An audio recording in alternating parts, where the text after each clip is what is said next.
தற்பொழுது எம்மோடு இணைந்திருக்கிறார் எமது பாடசாலையின் அதிபர் எம்என்ஏ நாசர் அவர்கள் எம்மோடு இணைந்திருக்கிறார். இந்த கண்காட்சி சம்பந்தமான சிறு கருத்துக்களை தெரிவிப்பதற்கு நீண்ட நாளாக எமது பாடசாலையில் அதிபராக கடமையாற்றிக் கொண்டிருக்கின்ற அதிபர் எம்என்ஏ நாசர் அவர்கள் பல சவால்களுக்கு மத்தியில் பல சாதனைகளை நிலைநாட்டிக் கொண்டிருக்கின்ற எமது அதிபர் அவர்கள் அஸ்ஸலாமு அலைக்கும்.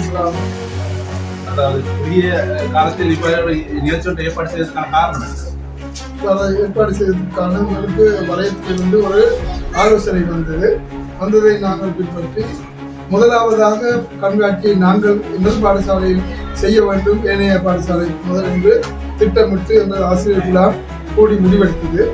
அதன் பின்னராக பாடசாலை அபிவிருத்தி செல்லக்கூடிய கலைத்து பெற்றோர்களுடைய பாரிய உழைப்புடன் நலன் விரும்பிகள் பழைய மாணவர்கள் எல்லோரும் சேர்ந்து எல்லோரும் ஒருமித்த இயங்கியதன் காரணமாக இப்படி ஒரு வெற்றியான சிறந்த கண்காட்சியை எங்களுக்கு ஏற்பாடு செய்ய முடிந்தது.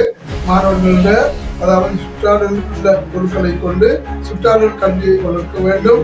மாணவர்கள் கண்காட்சி என்றால் என்ன, அதை எவ்வாறு நடத்த வேண்டும், அதிலிருந்து எவ்வளவு அறிவை பெற வேண்டும் என்ற நன்னோக்கத்தில் மாணவர்களை சமூகமயப்படுத்த வேண்டும் என்ற நோக்கத்துடன் இந்த கண்காட்சி ஏற்பாடு செய்யப்பட்டது. அதாவது ஜனவரி பிப்ரவரி மாதங்கள் அடிப்படையில் பாடசாலைகளில் இல்ல விளையாட்டுப் போட்டிகள் தான் நடைபெறுகின்றன. அதன் போது இந்த பாடசாலையிலே இல்ல விளையாட்டுப் போட்டி இல்லாமல் இது போன்ற விடயத்தை ஏற்பாடு அதாவது அதாவது விசேட நிகழ்வுகளை எங்களுக்கு தவிர்க்க சொன்னார்கள். அதன் காரணமாக அந்த ஆலோசனையை கருத்தில் கொண்டு இவ்வாறு கண்காட்சி செய்வதனால் அந்த பிரச்சனைகளை குறைத்து உள்ளரங்கில் எங்களுக்கு செய்யலாம் என்று நாங்கள் பாடசாலை திட்டமிட்டு இதை ஏற்பாடு செய்தோம். அதிபர் எம்என்ஏ நாசர் அவர்களுக்கு இந்த கண்காட்சி சம்பந்தமான